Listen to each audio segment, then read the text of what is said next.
4 رکعت یا 3 رکعت فرض نماز میں تیسری رکعت میں سورہ فاتحہ سے پڑھنی ہے، پھر رکوع کرنا. کسی نے سورہ فاتحہ کے بعد بسم اللہ کر لیا تو کیا سجدہ سہو ہوگا؟ ارے صرف بسم اللہ نہیں، اگر سورہ بھی پڑھ دیا تب بھی سجدہ سہو نہیں ہے، اس لیے کہ تیسری اور چوتھی رکعت جو فرض کی ہے اس میں قرأت کی مقدار متعین نہیں ہے کہ اتنا پڑھنا واجب ہے. جہاں متعین ہوتا ہے کہ اتنا پڑھنا واجب ہے وہاں اس پر اضافہ کرتے تو سجدہ سہو ہوتا ہے.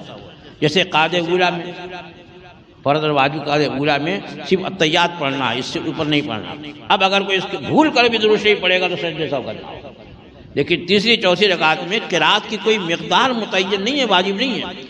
نہیں بھی اگر سورہ فاتحہ پڑھی تب بھی سجدہ سہو نہیں، سورہ فاتحہ پڑھی تو بہت بہتر، اور سورہ فاتحہ کے بعد قصداً اگر کوئی سورہ پڑھ دی تب بھی سجدہ سہو نہیں ہے، نماز بلا کراہت ہو جائے گی.